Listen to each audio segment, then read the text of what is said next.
Howdy, my name is Janet Trejo. I'm a junior allied health major, psychology minor, and level 2 certified academic peer mentor here at Texas A&M University. I hope that at the end of this video you find one of these strategies interesting enough to apply to your independent studies. Like mastering any other course at Texas A&M requires a lot of discipline, which inevitably can be stressful. However, you can choose to be stressed while studying intensely for your academics, which becomes rewarding at the end when you achieve an A. Or you can choose to avoid the stressful study period just to be stressed at the end anyway and result of a poor grade. So always choose wisely. The first tip that I have for you is to prepare your notes before class if possible, and I will show you what this looked like for me while taking Anatomy 319 on the next slide.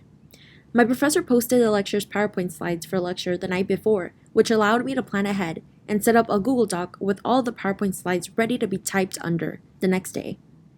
Organization was better achieved with having the PowerPoint slides separated, since I would be typing all relevant information down in this designated area. Having this template established also helped me type away in these fast-paced classes without worrying about having too many scattered or unfinished ideas that can be confusing when the time comes to review them. This is a screenshot of what my Google Doc for Anatomy 1 looked like. Here, you can clearly see the points that I described in the last slide. The images and the black text are all elements that I copied directly from the PowerPoint slides that the professor posted the night before class, while all the information that was communicated to us during lecture is in color. In biology courses, it is essential that you have all the information that the professor mentions during lecture, because exams are traditionally strongly based off lecture content. Having all the details and examples highlighted in a lecture may enhance understanding, which in turn enables learning, which in turn enables retention. Common mistakes that my students have made in the past is falling victim to overconfidence. Underestimating the rigor of a course can put you at a disadvantage because you will begin to think that having the general idea of a concept is enough, when it is often not. Finally, keep up with the lectures by listening to them every other day.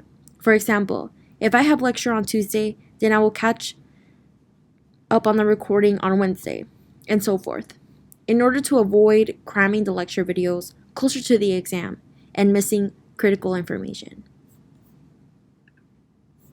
To achieve this, read back through your notes while listening to the lecture audio and check for any incomplete information. Also, while listening, write down any examples and details that you might have missed during lecture. Using different colors in your notes to separate concepts makes it easier for your brain to identify them as separate and therefore become easier to read through. I used the book and anatomy courses as a tool to enhance my notes while being conscious that the professor would not test our class on anything that was not covered in lecture.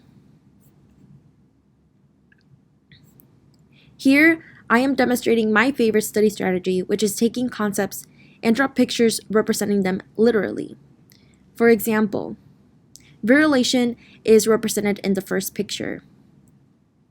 Virilation is a condition that is caused in women when cortisol is missing an enzyme for its synthesis and is therefore just accumulated in the adrenal gland as a bunch of cortisol precursors.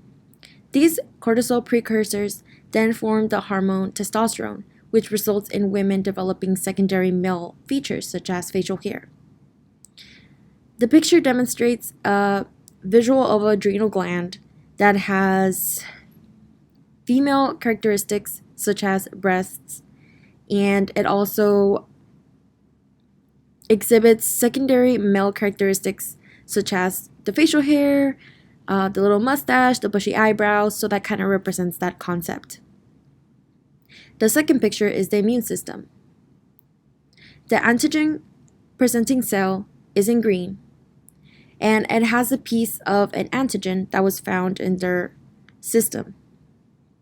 And it places the piece of the antigen on its body to go show the T cells that are in blue. The T cells will see the evidence and go find the presented antigen and kill it. Through drawing pictures, I am more likely to remember the concepts, and it makes studying less of a mundane task. Finally, my last tip for lecture is to create mnemonic devices. Personally, creating mnemonic devices that are vulgar and funny help me remember lists after lists of cycles or sequences like the example. For professional reasons, I will not be reading the mnemonic device. However, you can see how I've associated each letter to the sequence in which lymph fluid travels around our body.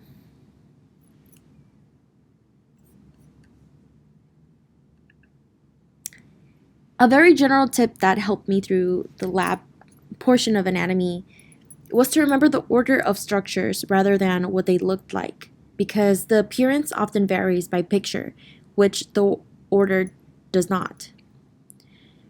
For example, instead of memorizing how the vertebrae looked on the spinal cord, I identified them by the way that they were structured. For example, number 1 would be the cervical, number 2 would be thoracic, and number 3 would be lumbar, and so forth.